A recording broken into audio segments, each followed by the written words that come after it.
বিসমিল্লাহির রহমানির রহিম। আসসালামু আলাইকুম, শুভরাত্র সবাইকে। আমি এখন রান্না করতে চলে আসলাম। কি রান্না করব দেখেন।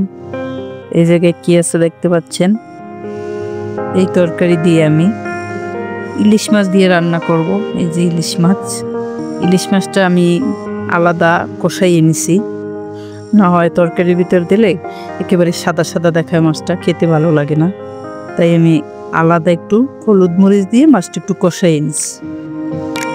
এই যে আমি কিভাবে রান্না করি সেটা আপনাদের সাথে শেয়ার করব। এই দেখেন, আমি সবসময় সব রান্নাই কাটা পেঁয়াজও দেই, বাটা পেঁয়াজও দেই, অর্ধেক কাটা অর্ধেক বাটা, সব কিছুতে এভাবেই দিই।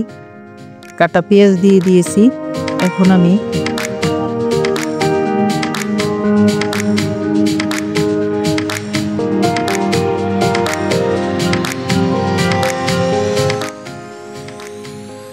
এই পেঁয়াজটা ভাজা ভাজা হয়ে গেলে তারপরে আমি কাটা পেঁয়াজটা দেব।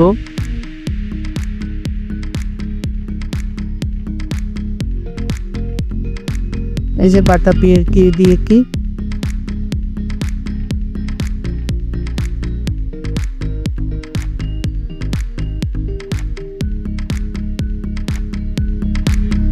এখন আমি হলুদ দেব। হলুদ দেব অল্প, যেহেতু মাছে হলুদ আছে।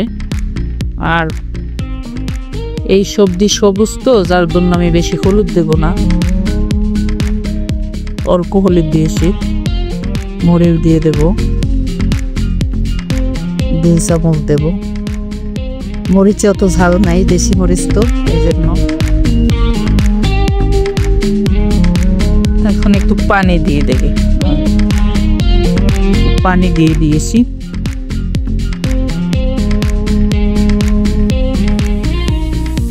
মশলা কষাইতেছি, মশলা অতানুকে মনে হয় কালারটা দেখেন। এই আমি বরবটি থেকে আলু দেশে আলাদা করে নিয়েছি। এখন আমি আলুটা দিয়ে কষাবো।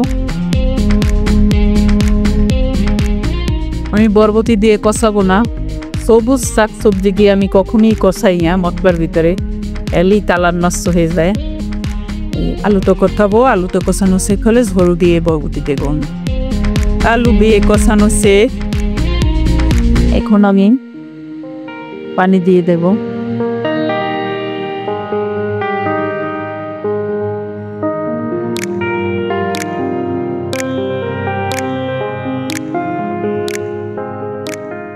এই পানিটা যখন ফুটবে তখন আমি এই বরবটি দিয়ে দেব।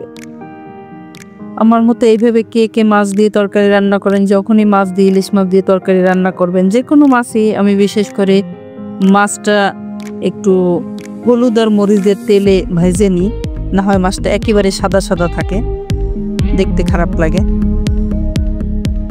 এই ঝোলটা ফুটতেছে, এখন আমি তরকারিটা দিয়ে দেব। সবুজ শাকসবজি দিয়ে কখনোই কষাই না আমি, তাহলে কালার ভালো থাকে না, দেখবেন না কালারটা একেবারে সবুজ থাকে। কিছুক্ষণ পর মাছটা দিয়ে দেবো। মাছটা কিন্তু আমি একটু ভাজি নেই, শুধু হলুদ মরিচ দিয়ে তেলে কষাইছি। এই যে দেখবেন কালার সুন্দর হবে। এখন আমি মাছটা দিয়ে দেব।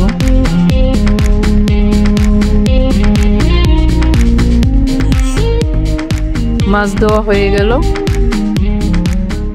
একটু পরে সেদ্ধ মেলে ভালো করে সেদ্ধ মেলে পরে নামাই দিলাম।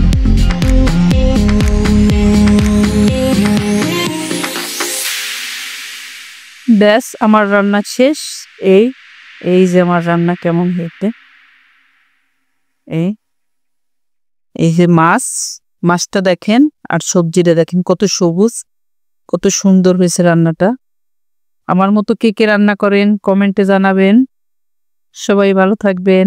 আল্লাহ হাফেজ।